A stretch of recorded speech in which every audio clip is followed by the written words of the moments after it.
트럼프 방일 소식 전해드렸습니다만 이번엔요, 트럼프 대통령의 한중일 외교 전략은 무엇이고 또 한미 간 현안 어떤 게 다뤄질지 TV조선 배성규 정치부장과 함께 이야기 나눠보도록 하겠습니다. 안녕하십니까? 안녕하세요.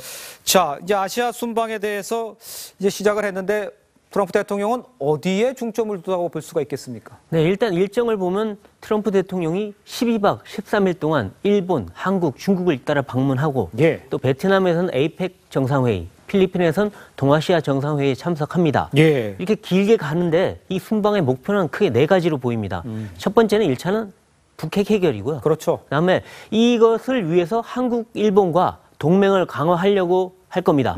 그리고 중국을 북핵 해결에 적극적으로 끌어들여서 새로운 양국 관계를 정립한다. 이런 것도 걸려 있고요. 그래서 전체적으로 본다면 아시아 순방을 통해서 미국의 영내 영향력을 유지 강화하는 게 큰 틀에 보면 목표일 겁니다. 이 방일 문제를 좀 보면 이방카 장녀의 뭐 접대라든가 또 오늘 트럼프 대통령이 왔을 때의 밀월 관계 이런 걸 보면 일본과의 미국과의 관계는 더욱더 밀착된다 이렇게 보게 되는 겁니까? 그렇죠. 그동안 오바마 시절에도 그 미일이 계속 그 관계를 강화해 왔지만 아마 트럼프 시대는 더 밀월 관계가 될 것이다라고 보이는데요. 오늘 트럼프 대통령 말이 재밌습니다. 보석 같은 파트너다. 핵심 동맹국이다. 이렇게 했는데요. 저도 보석이란 말은 처음 들어보는 것 같습니다. 그러게요. 이 트럼프 대통령으로서는 안보 경제적 측면에서 그리고 북핵 해결과 중국 견제라는 측면에서 일본이란 파트너가 꼭 필요하다 이렇게 판단한 걸로 보이고요.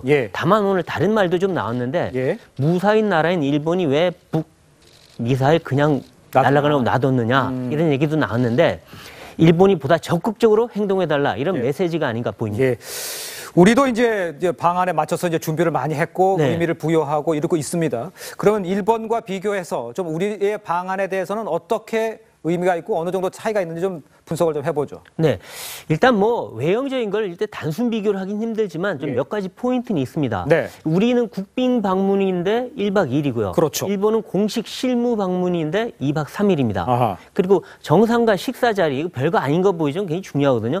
우리는 일단 정상회담 후 만찬인데 일본은 4차례에 걸쳐 있습니다. 4차례? 우리는 또 청와대에서 산책을 하지만 일본은 골프 회동을 했고요. 그렇죠. 다만 우리는 국회 연설이 있습니다. 일본은 없습니다. 근데 대신 일왕 예방이 있고 근데 전체적으로 본다면 외형상으로만 보면 일본이 조금 더 다양해 보이는 그런 측면은 있습니다.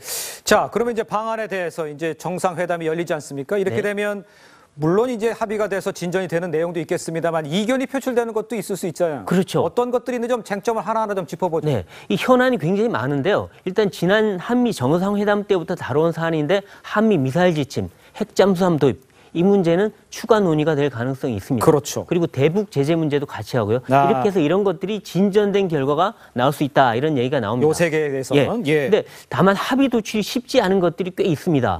이 미국이 대북 군사 옵션을 다루겠다고 했는데 문 대통령은 전쟁은 절대 안 된다. 이런 입장이거든요. 그렇죠. 약간 결이 다르고요. 또 3부를 놓고도 우리는 3부 입장을 내놨지만 미국은 주권 포기는 안 했으면 좋겠다. 이렇기 때문에 껄끄러운 상황이 좀 될 수 있습니다. 가장 큰 건 한미 FTA, 그다음에 방위비 분담금인데 이건 밀고 당기기가 불가피해 보입니다. 그렇군요. 중국과의 이제 정상회담, 미국과 중국과의 정상회담에서는 북핵 문제에 대해서 담판이 이루어지고 어떤 결과가 나올 수 있다고 보십니까? 어떻습니까?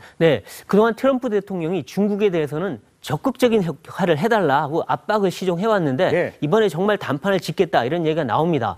그래서 오늘 나온 게 중국과 동등한 입장에서 회담하겠다. 예우를 해준 거죠. 그만큼 역할을 기대한다. 이런 얘기인데 반면 다른 말도 했습니다.